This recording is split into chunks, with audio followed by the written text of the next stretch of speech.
Hey guys, it's Craig again, and we're going to do another battle report here for Heavy Gear. And it's going to be me and Josh.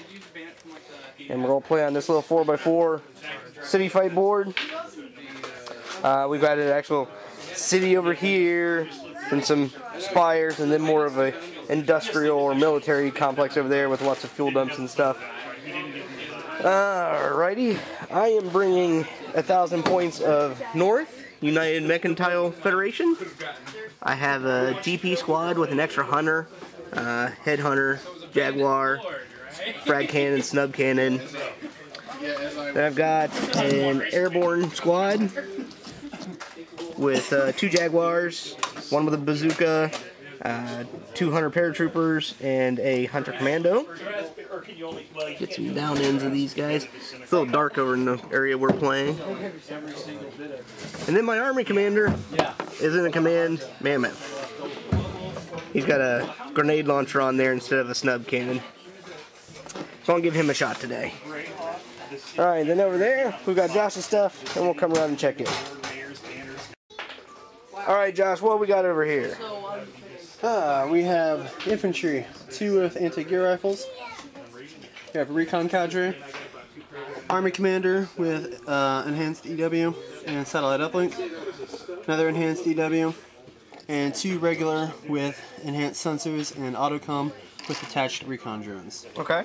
Support cadre with a command Jaeger, support cobra, 2 regular spitting cobras with VHACs, then a strike squad with 2 HGLCs and 2 heavy grenade launchers. And this is SRA? Yes. Alright. So 1,000 points of SRA versus 1,000 points of UMF.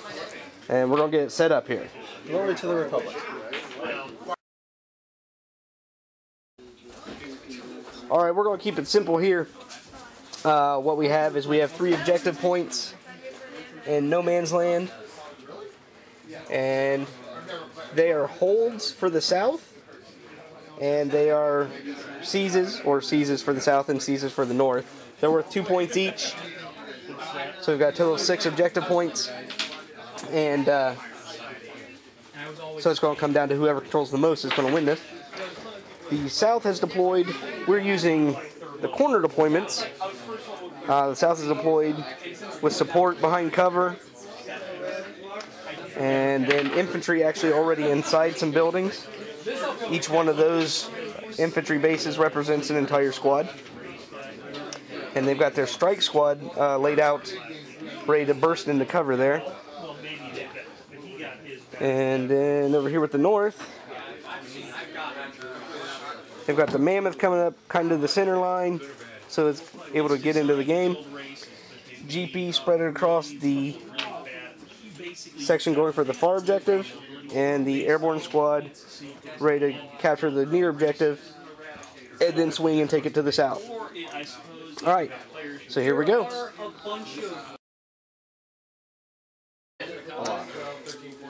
That hunter there got forward observed by the infantry up there, and then a heavy rocket pack from the first spitting cobra came down and buffeted everybody around. He's okay. He lost a sturdy box. He took 2 boxes. And right now, Josh is trying to decide whether or not he wants to do it with a second spitting cobra. I will follow up on number 2. All right. So that's going to be some cover from the spotter, which is 0. Suboptimal range for the rocket, -1. -1 because it is a rocket. And then, the cobra is stopped. So it's going to be +1 for being stopped. So it's a grand total of -1 to his roll. So 3d6 -1, Josh. And there's going to be a 6 over there. Should that be rerolled or leave it? Reroll it. Reroll that one. Same thing. Okay. So we got 6 -1 becomes a 5. It places on a 5. Same roll as last time. Same roll as last time. Each one of these guys is going to have to defend. -1 because it's from above, and -1 because they can't detect the shooter. But luckily they're at top speed, and so they've got 3d6 total -1 versus the 6. First up is the undamaged guy. Oh, doesn't look good.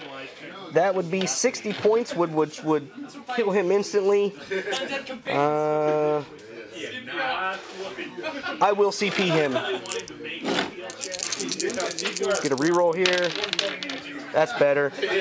-1 becomes a margin in excess of 2. He's going to take 2 boxes of damage, making him from clean to light damage. Next up is the sturdy box guy. He takes 1 more box, taking him to light. And then the guy who's already at light, 3d6 -1. He's going to take 2 more boxes and be at critical. Good results from the spitting cobra.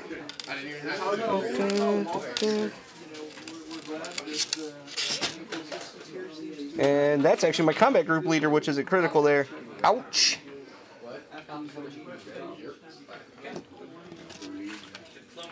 Okay. Okay, here we are at the end of turn 1. We saw what is left of the GP squad. A couple guys at critical and 1 guy's at light. They spread out, moved up. These 2 guys over here did some dancing around. First, the one with the snub cannon came out and fired his anti-personnel grenade launcher at the infantry of the building. And he did some damage, and then that one came forward, did the same thing, and having run on CPs and blind luck, the 2 squads of infantry are reduced now to 1 single base of infantry. It's getting kind of loud in here, but they're down to 1 base of AGR infantry up there. Oh yeah, strike squad is doing an end around, while as the south is spreading out. The support guys are nice and dug in. They're hanging out good. And that's it. We're on to turn 2.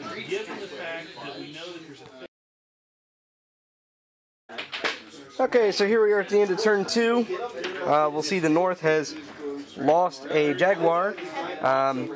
Massive volleys of rockets and mortars from the support squad, and then followed up by lasers and heavy grenade launcher from the strike squad. Finally put him down, but not overkilled. Caught also in the blast when it was happening was the Hunter paratrooper, so he took some heavy rockets and got heavily damaged. We see the rest of this paratrooper squad is moving around, trying to work on their objective. Then over here, the shotgun-toting Hunter finished off that infantry up there. The snub cannon took some lasers and got lightly damaged. The rest of the GP squad's still moving up and hurting.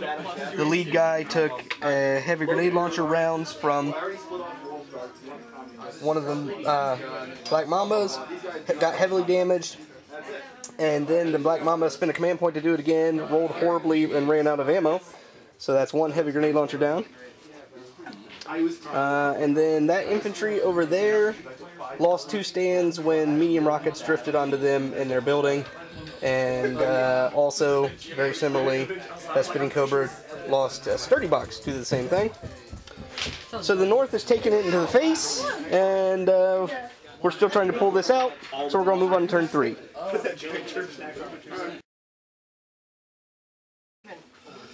Alright, so something like Blazing Mamba right there. That's Blazing Mamba right there. Blazing move. Okay, so go ahead and move it. Go ahead and pull the stun counter off. Josh is going to have his combat group leading Blazing Mamba fly forward on secondary movement on autopilot at top speed behind this group of hunters. They all have their back to him at that point. I have already acted with everybody in the group. The only person who has a shot on him to stop him is the snub cannon, who has already acted. However, I have 1 final command point. So I can have to decide whether or not to take that shot and attempt to stop him from finishing off that group of guys with his heavy Gatling laser cannon. Let's think about that a second. Okay. So I'm going to have to take the shot. And he's right there when it happens. We're going to go ahead and move him over here. because I'm pretty sure I'm going to miss. It is a Mamba at top speed. I have a Hunter who is at combat speed. It's in the open, +1. But it's an inaccurate weapon, -1. So I'm going to roll 3d6 because I'm a veteran with a modifier 0. Here we go. That's a 5 I've got. Now the Mamba is moving at top speed on autopilot, so it's getting a single die, but adding 2 to it. But -1 for in the back, so it's only a single die -1. Or +1, excuse me. +5, Craig. And he's just fine. Alright, so the Mamba is where he is. Moving on. That's gonna suck. And have like a buy-in. Alright, here we're at the end of turn 3. Aside from the crazy, well, let's go over there. We saw the crazy black Mamba swing over here and fire with his HGLC. What you didn't see is a mediocre roll and a pretty decent roll from my Hunter. But this Hunter unscathed, but the 2 critically damaged Hunters went down. This one got overkilled. So that paid off pretty good for that Mamba. That Mamba then stepped out and finished off the snub cannon Hunter. Okay, so that was that. A lot of this led from over here. The 2 iguanas were taken down by a plethora of hand grenades and a little bit of autocannon fire. That cut down the spotters over here. The support cadre is starting to move to give reinforcements. That Cobra put a V-hack round, very heavy autocannon, burst into this Hunter, critically damaging him. The Mammoth is moving out to get line of sight on people. That Hunter's still heavily damaged. The airborne squad, even though they have a recon drone right in their midst from that iguana, aren't too worried. The iguana's mildly damaged and all on his own. Everybody's abandoning him to go to the other objectives. That black Mamba with grenade launcher got taken out by what was that? That was light grenade launcher stunned him, and then the medium bazooka direct shot killed him. And that infantry there got finished off by drifting medium rocket pod. And that Jaeger, the command Jaeger, has traded places with that Mamba. And that's it. It looks like these are going to be the last 2 turns, and everybody's making a final push on the objectives, and we're going to see what happens.